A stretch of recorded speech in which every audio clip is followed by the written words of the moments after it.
জুলাই সনদের খসড়ায় শতভাগ একমত বিএনপি। দাওয়াত পাননি ঘোষণাপত্রের অনুষ্ঠানে জানালেন সালাউদ্দিন আহমেদ।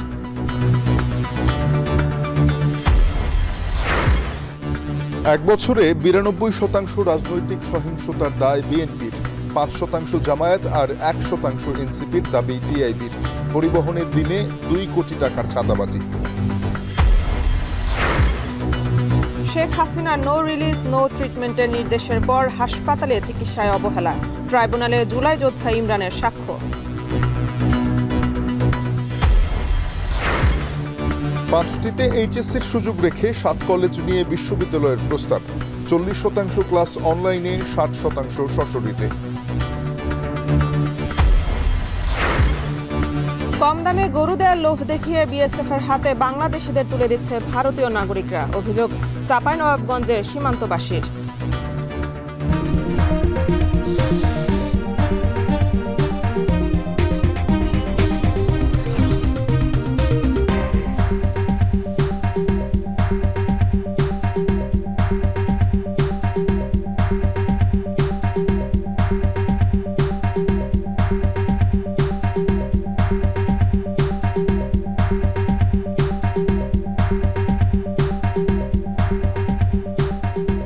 শিরোনাম শুনছিলেন, স্বাগত এখন দুপুরে। আপনাদের সাথে আছি আমরা দুজন, আমি তানজিম শাফিন এবং আমি মেহেরিন অ্যানি।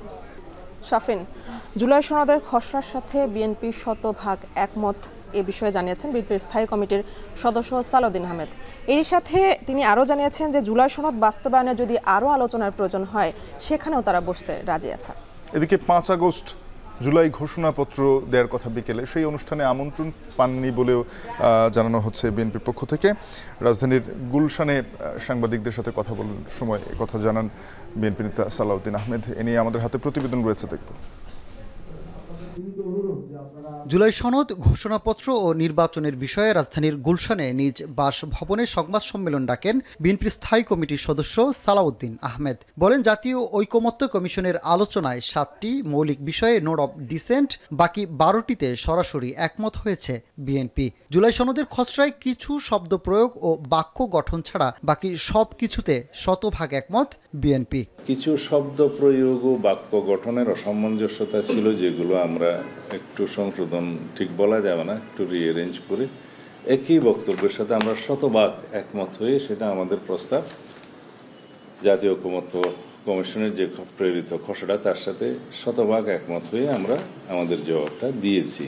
তবে জুলাই সনদের আইনগত ভিত্তি ও বাস্তবায়ন প্রক্রিয়া কি হবে তা নিয়ে সবার সঙ্গে আলোচনায় বসতে রাজি বিএনপি। নির্বাচিত সরকারের কাছে জুলাই সনদ বাস্তবায়নের দায়িত্ব না দেয় এনসিপির প্রস্তাব রাজনৈতিক অনভিজ্ঞতা বলে মনে করেন তিনি। আমরা আলাপ আলোচনায় এবং বৈধ প্রক্রিয়া সকল কিছু সম্পন্ন করার পক্ষে। তবে নির্বাচিত জাতীয় সংসদ ছাড়া প্রতিশ্রুত সংবিধান সংশোধনের যে সমস্ত প্রস্তাব ঐকমত্যের ভিত্তিতে গৃহীত হয়েছে, সেটা অন্য কোনো প্রক্রিয়ায় সংশোধন হওয়া বাঞ্ছনীয় নয়। এদিকে মঙ্গলবার রাজধানীর মানিক মিয়া অ্যাভিনিউতে জুলাই ঘোষণাপত্র পাঠের অনুষ্ঠানে আমন্ত্রণ পাননি বলে জানান বিএনপির এই নেতা। দাওয়াত পেলেও যাবে কিনা সে বিষয়ে পরে সিদ্ধান্ত নেবে দলটি। মানিক মিয়া অ্যাভিনিউতে যে ঘোষণা, জাতীয় জুলাই ঘোষণাপত্র পাঠ করার জন্য মাননীয় প্রধান উপদেষ্টা যাবেন, মুক্তিযুদ্ধ মন্ত্রণালয় সে অনুষ্ঠান আয়োজন করছেন, পত্রিকায় দেখলাম। সেটাতে আমরা এখনো আমন্ত্রণ পাইনি, সুতরাং বলতে পারবো না। প্রধান উপদেষ্টা ডক্টর মোহাম্মদ ইউনূস হয়তো শিগগিরই জাতির উদ্দেশ্যে ভাষণের মধ্য দিয়ে জাতীয় নির্বাচনের ঘোষণা দেবেন।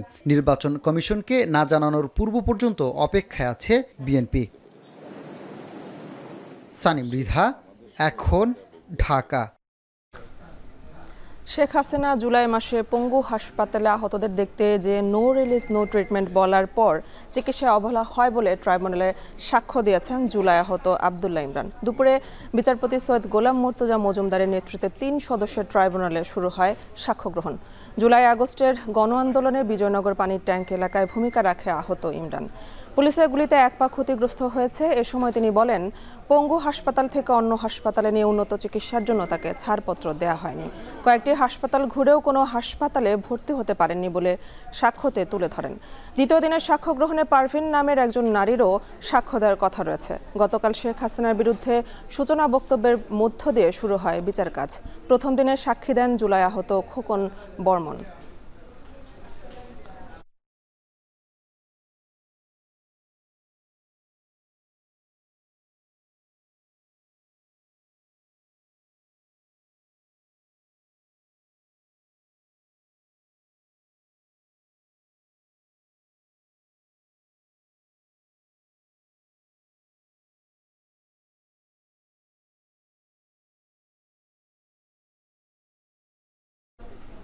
আন্তর্জাতিক অপরাধ ট্রাইব্যুনাল থেকে সবশেষ পরিস্থিতি জানাতে যুক্ত হচ্ছেন সহকর্মী জাহিদ হাসান। জাহিদ, দুজনের সাক্ষ্য গ্রহণ কি শেষ হয়েছে কিনা আর তারা কি বলছেন জানাবেন।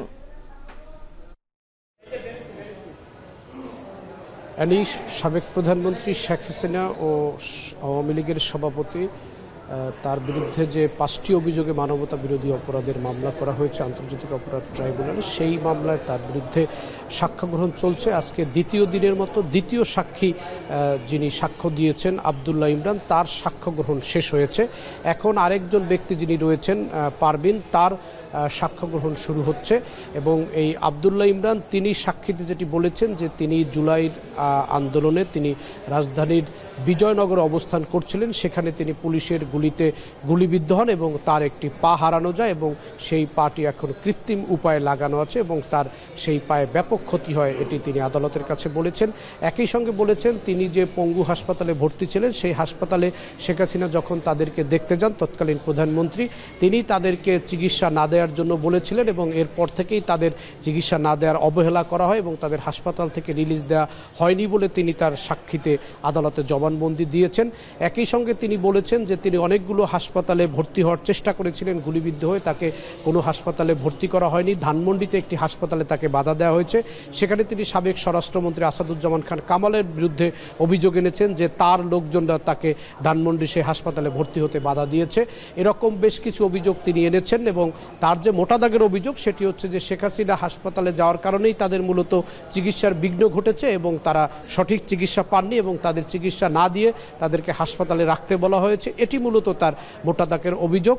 তাকে শেখ হাসিনার পক্ষে যে রাষ্ট্রনিযুক্ত আইনজীবী রয়েছেন আমির হোসেন, তিনি জেরা করেছেন, তিনি তার এই বিষয়গুলোকে জানার চেষ্টা করেছেন, তার সময় এবং তিনি কখন আহত হয়েছেন এবং কোন হাসপাতালে তিনি কখন গিয়েছেন এবং সবশেষ তিনি হাসপাতাল থেকে কবে ছাড়া পেয়েছেন, এই বিষয়গুলো নিয়ে আসামি পক্ষের আইনজীবী জেরা করেছেন, তিনি রাষ্ট্রনিযুক্ত আইনজীবী। এবং এরপরে আবদুল্লাহ ইমরানের পর্ব শেষ হয়েছে। এখন আরেকজন সাক্ষী যিনি পারভিন, তার সাক্ষ্য গ্রহণ শুরু হয়েছে। তিনি আজকে তৃতীয় সাক্ষী, দ্বিতীয় দিনের তৃতীয় সাক্ষী হচ্ছেন পারভিন এবং তিনিও একজন জুলাই আহত।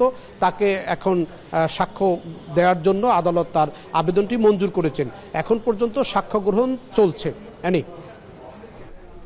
আন্তর্জাতিক অপরাধ ট্রাইব্যুনাল থেকে যুক্ত ছিলেন সহকর্মী জাহিদ হাসান। জুলাই আগস্টের হত্যাযজ্ঞের ঘটনায় এখনো পর্যন্ত বিচারিক আদালতে শতাধিক মামলা রয়েছে।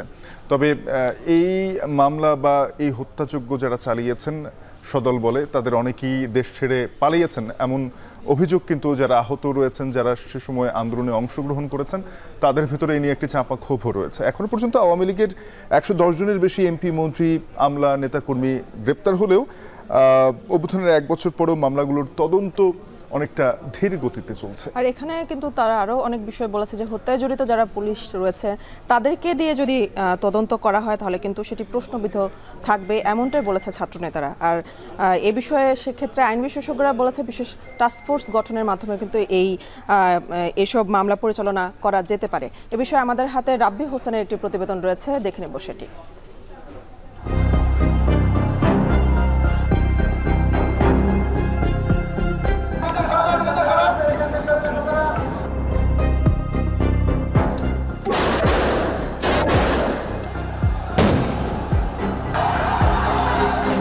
2024-এর 5ই আগস্ট দুপুরবেলা বছরের পর বছর নিষ্পেষিত মজলুম জনতার স্রোত গণভবনের প্রাচীরের দিকে এগিয়ে গেলে বালির বাঁধের মতো ধসে পড়ে 15.5 বছরের বেশি একচ্ছত্র শাসন করা শেখ হাসিনার মসনদ। ঘটে যায় রক্তাক্ত এক গণঅভ্যুত্থান।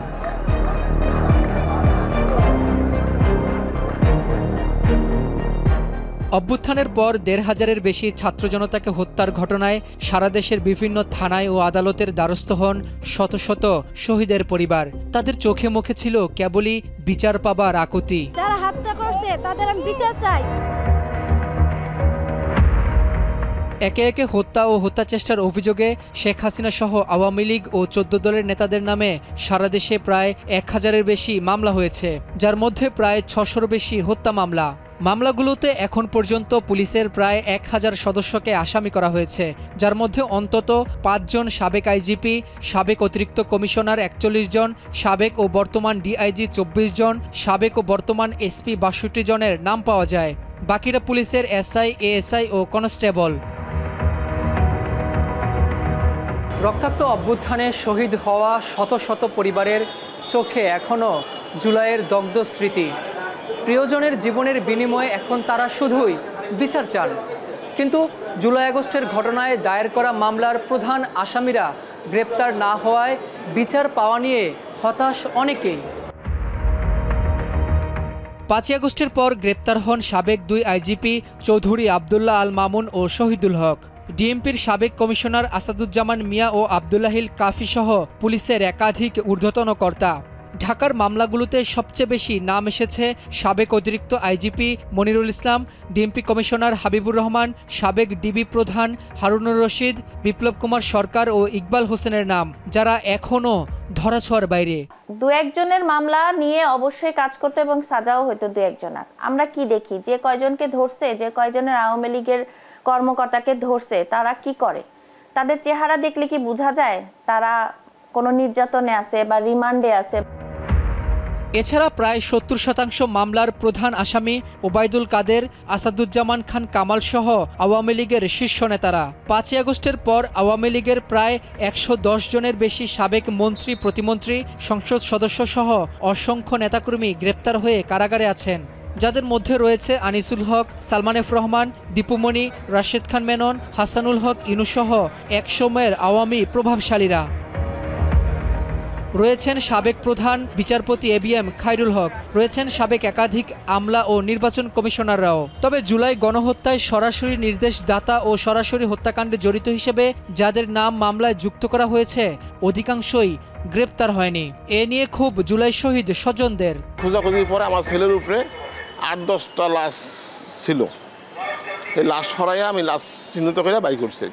আমি চাই ডক্টর নিউজ থাকতে আমাদের মামলার আমাদের একটা সুরাহা করতে সে যায়। অথচ এদিকে বিচার শুরুর আগেই জুলাই আগস্টের ঘটনায় দায়ের করা মামলাগুলো নিয়ে প্রশ্ন উঠেছে নানা মহলে। ব্যক্তিগত কিংবা রাজনৈতিক প্রতিহিংসাবশত জুলাই হত্যার সঙ্গে জড়িত নন এমন মানুষদের নাম যুক্ত করে করা হয়েছে মামলা বাণিজ্য। অধিকাংশ মামলার বাদীপক্ষের আইনজীবী বিএনপিপন্থী। জুলাই আগস্টের ঘটনায় ১ বছরে এসে বিচারিক আদালতে দায়ের করা মামলাগুলোর তদন্ত চলছে ধীরগতিতে। এদিকে ছাত্র জনতাকে গুলি করে হত্যায় জড়িত পুলিশ কর্মকর্তাদের দায়িত্বে রেখে মামলা তদন্ত করলে তা প্রশ্নবিদ্ধ হবে বলছেন জাতীয় নাগরিক পার্টির নেতা আখতার হোসেন। অভ্যুত্থানের সময়কালে যারা দায়িত্বে থেকে জনগণের পক্ষে অবস্থান দাঁড়িয়ে ফেসিবাদের পক্ষে থেকে মানুষের উপরে গুলি চালাতে হুকুম দিল, যারা সরাসরি গুলি করলো, এরকম আইনশৃঙ্খলা বাহিনীতে যারা আছে তারা, এবং আওয়ামী লীগের যারা কুখ্যাত সন্ত্রাসী নেতা, তারা কিন্তু দেশ থেকে পালিয়ে যাওয়ার মতো তারা সুযোগ পেয়েছে। আইন বিশেষজ্ঞরা বলছেন স্বচ্ছতা নিশ্চিতে বিশেষ টাস্কফোর্স গঠন করে জুলাই আগস্টের মামলা পরিচালনা করার কথা। সবচেয়ে বড় কথা, বড় কালপ্রিটটা বাইরে চলে গেছে, অজ্ঞাতনামা যাদেরকে দিছে এলাকার এই ছোটোখাটো এদেরকে গ্রেপ্তার করে এদের একটা হয়রানি হচ্ছে এবং বাণিজ্য হচ্ছে, এগুলো বন্ধ হওয়া দরকার, এগুলো আইনের শাসনের জন্য বন্ধ হওয়া দরকার। সব মিলিয়ে বাস্তবতা এটাই, জুলাই আগস্টের ঘটনায় এখনও মামলা হচ্ছে বিচারিক আদালতে। মামলাগুলোতে কতজন তদন্তকারী কর্মকর্তা কাজ করছে তারও সঠিক হিসেব নেই। এমন পরিস্থিতিতে বিচার নিশ্চিতে সরকারকে আরও মনোযোগী হওয়ার তাগিদ জানান শহীদ পরিবারগুলো। রাব্বি হোসেন, এখন, ঢাকা। অসহযোগ আন্দোলন আর স্বৈরাচারী সরকার কবে পালাবে তা ঠিক হয়েছিল আজকের দিনে। দেশজুড়ে অসহযোগ আন্দোলনে বন্ধ ছিল দোকানপাট, যান চলাচল। পুলিশের পাশাপাশি নামে আওয়ামী সন্ত্রাসী বাহিনীও। চারদিকে নিহত পরিবারগুলোর আহাজারি যেন সেদিন কাঁপিয়ে দিয়েছিল ক্ষমতার মসনদ। কারফিউ, শোক, প্রতিবাদ আর প্রতিরোধের স্মৃতির খবর জানাচ্ছেন শাহাদাত অভ্র।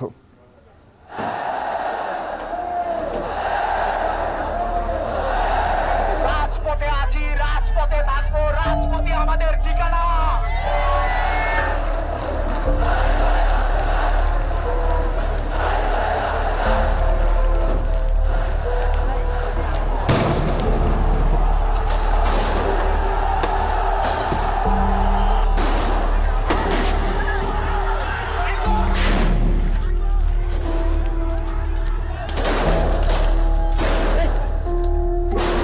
গেটের মোড়ে অনেক খারাপভাবে গুলি করতেছে, স্নাইপার দিয়ে গুলি করতেছে। এটা কি কোনো শাসক করতে পারে?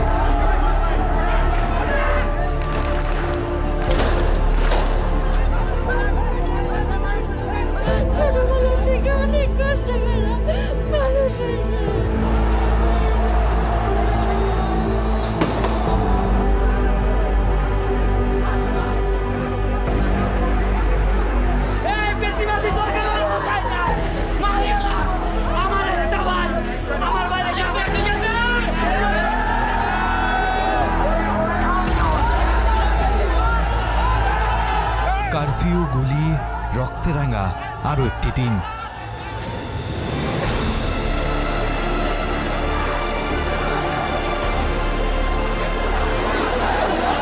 তবু রাস্তায় ছাত্র জনতা, চলছে অসহযোগ আন্দোলন, বন্ধ দোকানপাট, যান চলাচল।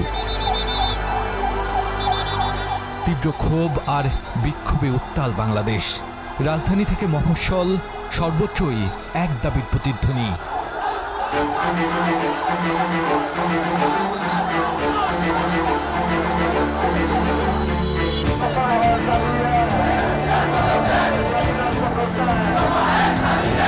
তখনও জুলাই শেষ হয়নি।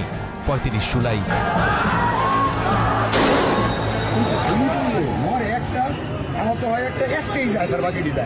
একজন মরে, সেই স্বরে আর কেউ সরে না বলা পুলিশের মনেও ভয়। তাই এই দিন অস্ত্র হাতে দেশের গুরুত্বপূর্ণ পয়েন্টে নেমেছিল আওয়ামী সন্ত্রাসীরা। ঢাকার বেশ কিছু রাস্তার উপর ফেলে রাখা হয় লাশ।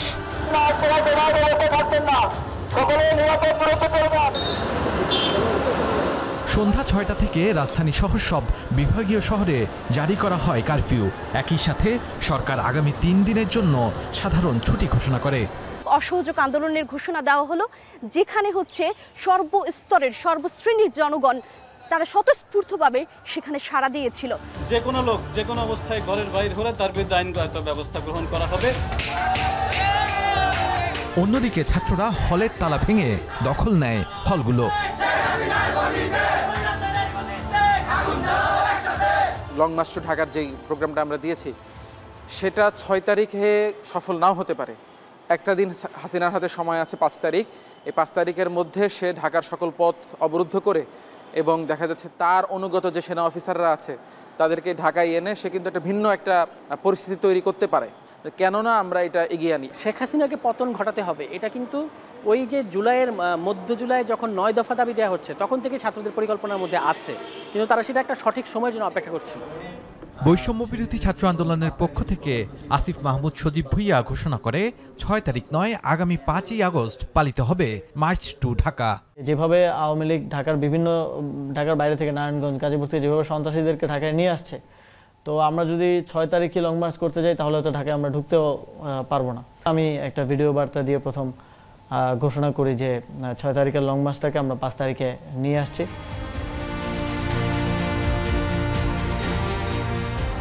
আমি যেখানে দাঁড়িয়ে আছি এখান থেকেই ঘোষণা করা হয়েছিল ১ দফার।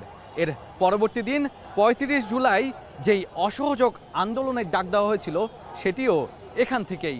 তবে ৩৫ জুলাই ঠিক হয়েছিল আসলে কবে নতুন বাংলাদেশের নতুন ইতিহাস তৈরি হবে। মার্চ টু ঢাকার কি হবে পরিণতি তা দেখতে অপেক্ষায় ৩৫ জুলাই।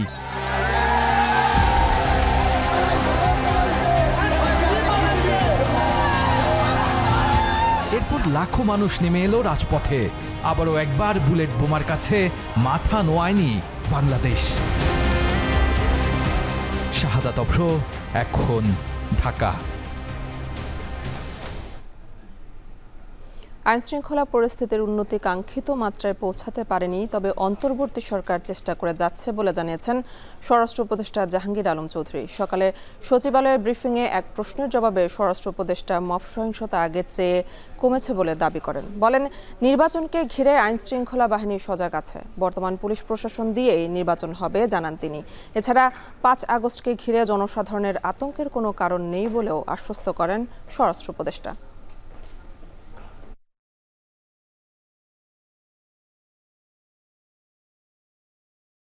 নির্বাচন যেসব হবে, যেসব আইন শৃঙ্খলা পরিস্থিতি যেন ভালো থাকে, এই জন্য আমরা সব ধরনের প্রস্তুতি নিচ্ছি। এর আগে আমরা বলছি যে আমরা কিন্তু ট্রেনিংও করাচ্ছি, এবং সরকারের একটাই হলো যে তারাও কিন্তু একটু ওই ফোর্সের সংখ্যা বাড়ানোর জন্য কিন্তু একটা দিয়ে দিচ্ছে, স্যাংশন দিয়ে দিচ্ছে। মব ভাইলেন্স তো কমছে, এটা আস্তে আস্তে একেবারে এলিমিনেট হয়েছে। আমরা এই মবের ক্ষেত্রে কোনো ধরনের ছাড় আমরা দিব না। গেল এক বছরে দেশের রাজনৈতিক সংঘাতের 92% ঘটনায় বিএনপি, 22% আওয়ামী লীগ, 5% জামায়াতে ইসলামী ও 1% ঘটনায় এনসিপির সম্পৃক্ততা ছিল বলে দাবি করেছে টিআইবি। ধানমন্ডিতে সংবাদ সম্মেলনে সংস্থাটি জানায়, ঢাকা শহরের পরিবহন টার্মিনাল স্ট্যান্ড থেকে প্রতিদিন 2,21,00,000 টাকা চাঁদাবাজি হয়। বিস্তারিত দেখুন প্রতিবেদনে। গত এক বছরে দেশের আইনশৃঙ্খলা পরিস্থিতি নিয়ে নানা মহলের সমালোচনা আছে। দখল, চাঁদাবাজি সহ আধিপত্য প্রতিষ্ঠা করতে রাজনৈতিক দলগুলো জড়িয়েছে সংঘাতে।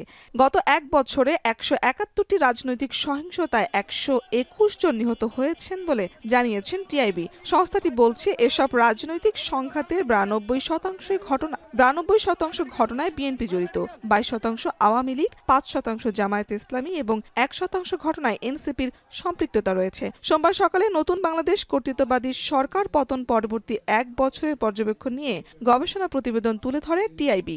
যারা আন্দোলনে অংশগ্রহণ করেই হোক বা প্রত্যক্ষ পরোক্ষ সমর্থনের কারণে হোক নিজেদেরকে অতি ক্ষমতায়িত ভাবছেন, তারাই কিন্তু আপনার এমন আচরণ, মানে এই ধরনের বিভিন্ন ধরনের অনিয়ম দুর্নীতিতে জড়িয়ে পড়ছেন এবং বলপূর্বক তাদের অবস্থানটাকে প্রতিষ্ঠিত করার চেষ্টা করছেন, চাঁদাবাজি থেকে শুরু করে বিভিন্ন ধরনের। এটা একটা সাংস্কৃতিক বিপ্লবের দরকার আমি মনে করি। তো সেইটি তো সর্বমেয়াদে কোনো অবস্থার সামনে কিন্তু আমাদেরকে আশাবাদী হতে হবে। ঢাকা শহরের 53টি পরিবহন টার্মিনাল ও স্ট্যান্ড থেকে চাঁদাবাজির অভিযোগ বছরের পর বছর, এ যেন ওপেন সিক্রেট। টিআইবি বলছে, প্রতিদিন 2,21,00,000 টাকা চাঁদাবাজি হয় এখান থেকেই। টার্মিনাল এবং স্ট্যান্ড থেকে প্রতিদিন 2,21,00,000 টাকা চাঁদা আদায় করা হয়েছে।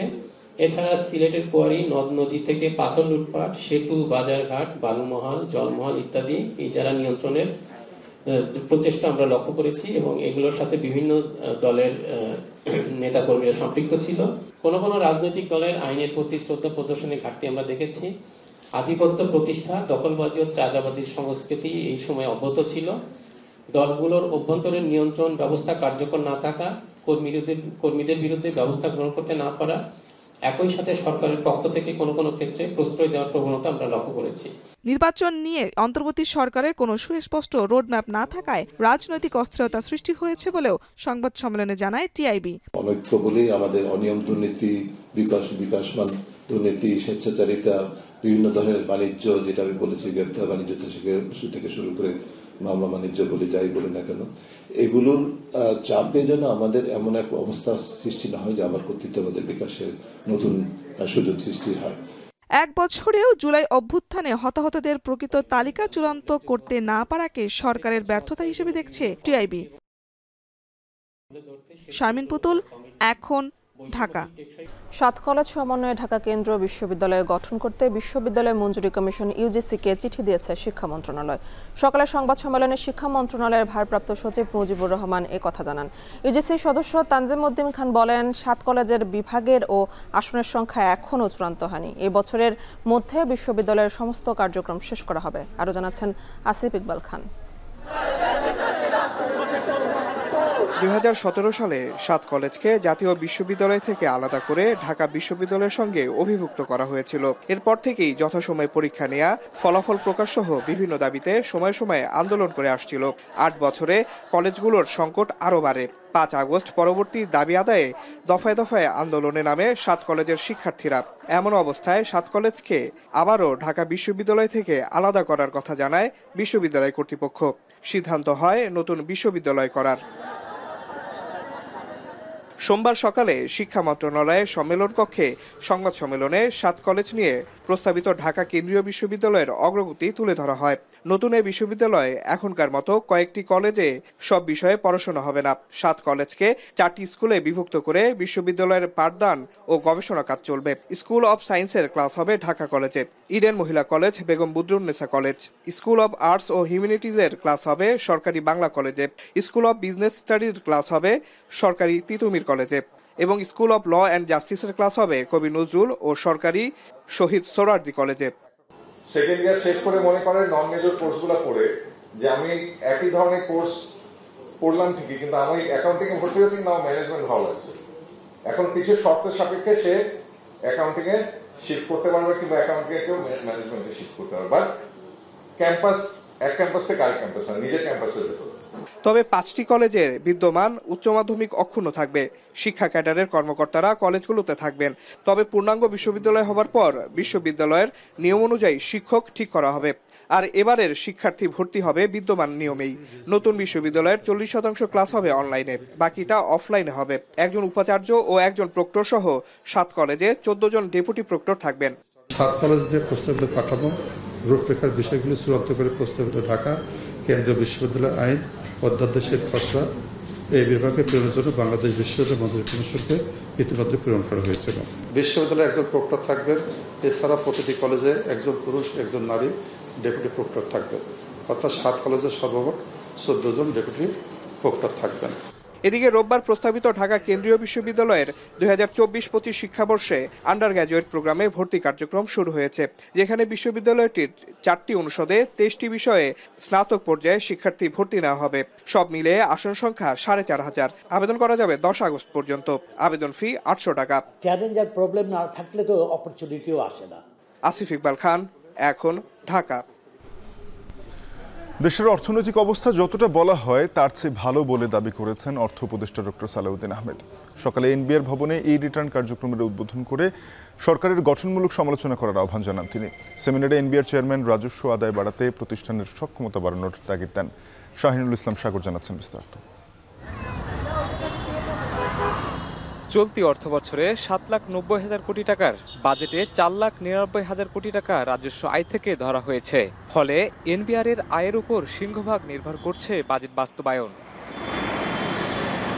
সকালে এনবিআর ভবনে চলতি অর্থবছরের বাজেটে আয়কর, মূসক ও কাস্টমস বিষয়ক সেমিনারের আয়োজন করে এনবিআর এর সক্ষমতা পরিবর্তন ও পরিবর্ধন তুলে ধরা হয়। যেমন এলডিসি উত্তরণ ও ট্যারিফ পলিসি বাস্তবায়নে 160টি পণ্যের আমদানি শুল্ক সম্পূর্ণ প্রত্যাহার এবং 60টি পণ্যের শুল্ক কমিয়েছে এনবিআর। পাশাপাশি 9টি পণ্যের সম্পূরক শুল্ক সম্পূর্ণ প্রত্যাহার করেছে এনবিআর। এইভাবে সুবিধা দেওয়া হয়েছে। এ সময় এনবিআর চেয়ারম্যান বলেন, প্রয়োগ ছাড়া শুধু আইন দিয়ে রাজস্ব আদায় করা সম্ভব নয়। পাশাপাশি এনবিআর এর সক্ষমতা বাড়ানোর তাগিদ দেন। আমাদের এখানে আইন আছে, আইনের প্রয়োগটা আমরা সঠিকভাবে করতে পারছি না বিভিন্ন কারণে, এবং সেই জায়গাটাতে যদি আমরা ইমপ্রুভ করতে না পারি তাহলে আমাদের আসলে যেই ট্যাক্স রেশিও বাড়ানোর কথা আমরা বলছি এর ধারেটা চলে যেতে পারবো, এবং এইটার জন্য আমাদের অটোমেশন এবং স্ট্রিক্ট এনফোর্সমেন্ট এইটাই হচ্ছে আমাদের জন্য সবচেয়ে দরকারি। একই অনুষ্ঠানে অর্থ উপদেষ্টা 2025-26 কর বছরের ই রিটার্ন উদ্বোধন করেন। এ সময় জানান, ডিজিটালাইজেশনের ফলে স্বচ্ছতা ও জবাবদিহিতা নিশ্চিত করা সম্ভব হবে। আইটি এবং এটা সবচেয়ে বড় দুদিক দিয়ে যিনি কাজ করেন তার এফিসিয়েন্সি বাড়ে, তার ড্রাজারি যেটা বলি ক্লান্ত হয়ে থাকে কাজ করতে, আর যারা রিসিভ করে সার্ভিস তাদের জন্য ভালো। তবে দুই দিক দিয়ে আমি মনে করি এটা একটা ভালো উদ্যোগ। রিসেন্টলি যেই আপনারা ঢাকা শহর এবং অন্য সার্ভিসের জন্য আপনারা ইটিন করেছেন, তারা ইটিন মানে ট্যাক্স রিটার্ন করেছে, এটার জন্য সবাই খুব প্রশংসা করে এবং প্রধান উপদেষ্টা মহোদয় উনিও বলেছেন এটা ভালো কাজ হয়েছে। এ সময় অর্থ উপদেষ্টা দেশের অর্থনীতিকে যে নেতিবাচকভাবে প্রকাশ করা হয় বাস্তবের চিত্র তেমনটা নয় বলেও মন্তব্য করেন। সরকারের সমালোচনার পাশাপাশি ভালো দিকগুলো তুলে ধরার আহ্বান জানান তিনি। আমাদের অনেক ভুল ত্রুটি আছে, স্বীকার করছি। উই আর নট সেইন্ট, স্যাক্রোসেন্ট না, পবিত্র, দায়িত্ব নিয়ে আছি, কিন্তু আমরা তো সেইন্ট না। অর্থাৎ একটু ভালো দিকটা এগুলো এনকারেজ করে একটু ভালো লাগে আর কি। আর খারাপ ডেফিনেটলি কনস্ট্রাকটিভ ক্রিটিসিজম দরকার, কারণ ভ্রান্ত পথে যেতে পারি। এটা একটু কনস্ট্রাকটিভ হলে ভালো হয়। তো কিন্তু মনের মাধুরী মিশিয়ে সব বলতে থাকবেন চারিদিকে, এইটা আবার ঠিক না আর কি। সেমিনারে সাংবাদিকদের প্রশ্নোত্তরে এনবিআর জানান, বাজেট বাস্তবায়নে রাজস্ব ফাঁকি রোধে আইনগত ব্যবস্থা নেওয়া হবে। আবার আমার আন্তরিক শাহিনুল ইসলাম সাগর, এখন, ঢাকা। নিজেদের অপরাধ ঢাকতে সীমান্তবর্তী এলাকার পরিবর্তন করেছে বিএসএফ, সেখানে হত্যার কৌশলও পরিবর্তন করেছে বিএসএফ। এতদিন গুলি করে হত্যা করলেও সম্প্রতি পাশবিক নির্যাতনে মেরে ফেলছে তারা। সবশেষ শনিবার চাঁপাইনবাবগঞ্জের মাসুদপুরে ঘটনা ঘটে। এ নিয়ে আরও জানাচ্ছেন সোয়ান মাহমুদ। বাংলাদেশে অন্তর্বর্তী সরকারের 11 মাসের শাসনামলে অন্তত 34 বাংলাদেশিকে গুলি করে হত্যা করেছে ভারতের সীমান্তরক্ষী বাহিনী বিএসএফ। তবে সম্প্রতি নিজেদের অপরাধ ঢাকতে সীমান্তের হত্যাকাণ্ডের কৌশল পরিবর্তন করেছেন তারা। এখন গুলি করে নয়, বরং বৈদ্যুতিক শক কিংবা অ্যাসিডে পুড়িয়ে হত্যার পর পদ্মা নদীতে ফেলে দেওয়া হচ্ছে বাংলাদেশিদের মরদেহ। সবশেষ শনিবার চাঁপাইনবাবগঞ্জের মাসুদপুর সীমান্তে মাছ ধরতে গেলে 2 বাংলাদেশিকে অ্যাসিডে পুড়িয়ে হত্যার ঘটনার পর ফের শুরু হয় আলোচনা। নদীতে গেছিল মাছ মারতে, সে ছেলেকে ভারতের পিচবোর্ড বিএসএফ এসে সে ছেলেকে উঠিয়ে নিয়ে সে ছেলেকে হত্যা করেছে। নির্যাতন করে শরীরে অ্যাসিড ঢেলে কুপিয়ে মেরে ফেল দিয়েছে। পরে আমরা খবর পেলাম এইটা এই বাম ডাইন সাইডে এটাকে কেটে দিয়েছে, জিভে বার হয়ে গেছে। স্থানীয়রা বলছেন, ভারতীয় নাগরিকদের সঙ্গে আতাত করে সীমান্ত এলাকায় গড়ে উঠেছে একটি গরু চোরাকারবারি চক্র। তারা এলাকার গরিব অসহায় ব্যক্তিদের টার্গেট করে 20 থেকে 30 হাজার টাকার প্রলোভন দেখিয়ে ভারতে গরু আনতে পাঠায়। এছাড়া অল্প দামে গরু দেওয়ার প্রলোভন দেখিয়ে ডেকে নিয়ে বাংলাদেশিদের বিএসএফের হাতে তুলে দেওয়া হচ্ছে বলে অভিযোগ স্থানীয়দের। কিন্তু ধরাছোঁয়ার বাইরে থেকে যায় চোরাকারবারি ও ভারতীয় নাগরিকরা। বাংলাদেশের অভ্যন্তরে থেকে ভারতের বিএসএফ কিন্তু তাদেরকে ধরে নিয়ে যায় এবং নৃশংসভাবে তাদেরকে হত্যা করে। আমাদের লোক ভারতের মধ্যে যদি যায়, তারা অনেক রকম নির্যাতন করে মারে। তারা বিভিন্নভাবে কুপিয়ে লাশ গুম করে নিচ্ছে, আবার বিভিন্নভাবে অ্যাসিড বিভিন্ন জাতীয় পদার্থ হিসাবে তাদেরকে খাইয়ে মিশিয়ে তাদেরকে হত্যা করা হচ্ছে। তারা আমাদেরকে খুব হিংস্র চোখে দেখছে, তারা আমাদেরকে মূল্যায়নই করছে না। আইনগত ব্যবস্থা ছিল তারা ধরে নিয়ে যেত, তারা কাস্টমকে দিত অথবা থানাকে দিত, থানা কোর্টে দিত, কোর্ট তখন আপনার জেলে দিত। নৌ পুলিশের রাজশাহীর গোদাগাড়ি জোনের পরিদর্শক তহিদুর রহমানের কাছ থেকেও মিলেছে বাংলাদেশিদের হত্যা ও নির্যাতনের ভয়াবহ বর্ণনা। একটা হলো সবুর নাম, যেটা রাজশাহীতে লাশ পাওয়া গেছে, এটা হলো গায়ে তার ধারালো অস্ত্রের জখম আছে। কালকে একটা আছে সেলিম রেজা, একটা আছে শরীফুল। এই শরীফুলের গায়ে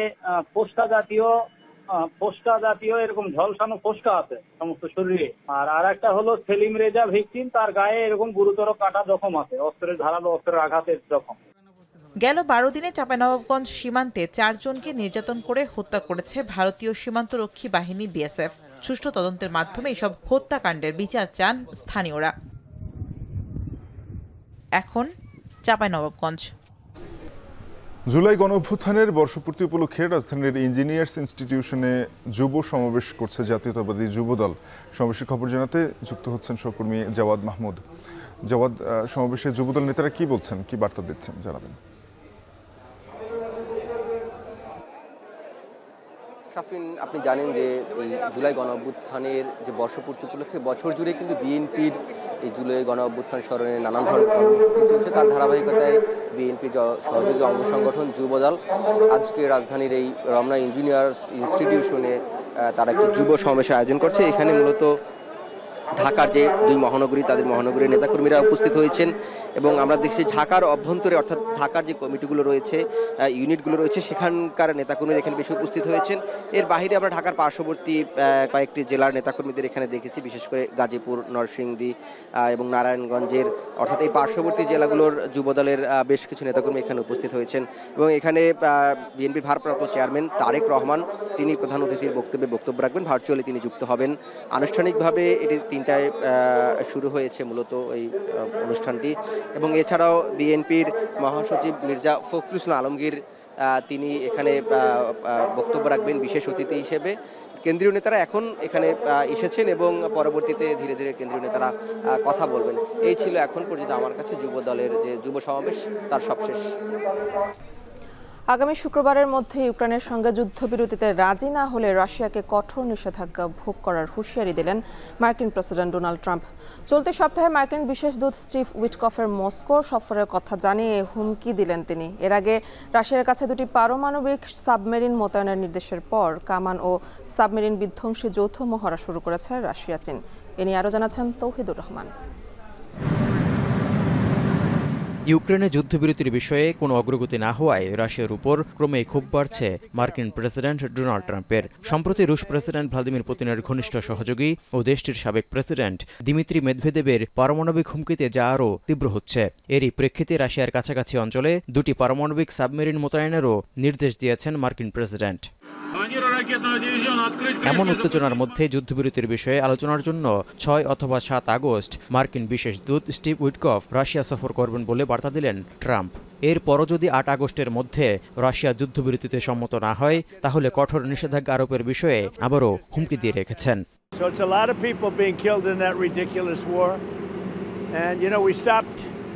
We stopped a lot of countries from war, India and Pakistan. We stopped a lot of countries. এদিকে ইউক্রেন অভিযানের জেরে পশ্চিমা নিষেধাজ্ঞার মুখে পড়া রাশিয়ার সঙ্গে সম্পর্ক জোরালো করছে চীন। বাণিজ্য ও সামরিক শক্তিতে সমানতালে মস্কোকে সহযোগিতাও করছে বেইজিং। এরই অংশ হিসেবে ট্রাম্পের পারমাণবিক সাবমেরিন মোতায়েনের নির্দেশের পর জাপান সাগরে যৌথ সামরিক মহড়া শুরু করেছে 2 দেশ, যেখানে সাবমেরিন উদ্ধার, সাবমেরিন বিধ্বংসী অভিযান, বিমান প্রতিরক্ষা, ক্ষেপণাস্ত্র প্রতিরোধ ও সমুদ্র যুদ্ধের অনুশীলন চলছে। 5 আগস্ট পর্যন্ত চলবে এ মহড়া। 我们与俄军技术人员进行了专业交流，双方相互学习借鉴原潜救生技术经验，并就下一步演练细节进行沟通，为后续任务的 সব মিলিয়ে ওয়াশিংটনের কোনো হুমকিকেই পাত্তা দিচ্ছে না মস্কো। উল্টো হুমকি মোকাবিলায় যেমন প্রস্তুত হচ্ছে তেমনি ইউক্রেনেও হামলার মাত্রা বাড়াচ্ছে। ইউক্রেনের মাইকোলাইভে রুশ ক্ষেপণাস্ত্র হামলায় অনেকগুলো বেসামরিক অবকাঠামো ক্ষতিগ্রস্ত হয়েছে। তবে প্রাণহানির খবর না পাওয়া গেলেও আহত হয়েছেন অনেকে। এছাড়া বিভিন্ন অঞ্চলের ইউক্রেনীয় ড্রোন উৎপাদন এবং নিয়ন্ত্রণ কেন্দ্রে হামলার দাবি করছে রাশিয়া। এদিকে রুশ ভূখণ্ডে পাল্টা আক্রমণের মাত্রা বাড়িয়েছে ইউক্রেনও। সোমবার রাতে ইউক্রেনীয় ড্রোন হামলায় রাশিয়ার ভলগোগ্রাদের রেলওয়ে স্টেশন ভবনের একটি বৈদ্যুতিক লাইন ক্ষতিগ্রস্ত হয়েছে বলে জানিয়েছে কর্তৃপক্ষ। এর আগে রোববার সুচি এলাকায় থাকা রাশিয়ান তেল শোধনাগারেও সফল হামলার দাবি করছে কিয়েভ। তৌহিদুর রহমান, এখন বিশ্ব। শেষ করব এখন দুপুর। তার আগে শিরোনামগুলো জানাবো আরেকবার। জুলাই সনদের খসড়ায় শতভাগ একমত বিএনপি। দাওয়াত পাননি ঘোষণাপত্রের অনুষ্ঠানে জানালেন সালাউদ্দিন আহমেদ।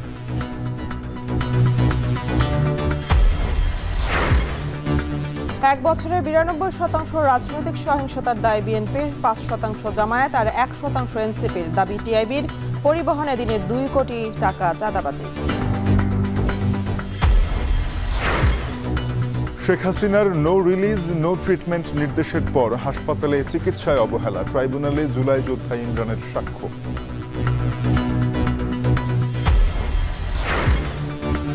পাঁচটিতে এইচএসসির সুযোগ রেখে 7 কলেজ নিয়ে বিশ্ববিদ্যালয়ের প্রস্তাব। 40% ক্লাস অনলাইনে, 60% সশরীরে।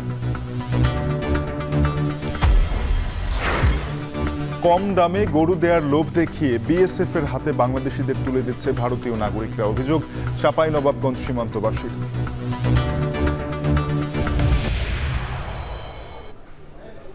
এই ছিল এখন দুপুরে। এখন টেলিভিশন ওয়েবসাইটে দেখতে ভিজিট করুন www.এখন.tv। যুক্ত থাকুন ফেসবুকে facebook.com/tv.এখন এবং ইউটিউবে দেখতে ভিজিট করুন youtube.com/c/এখন tv।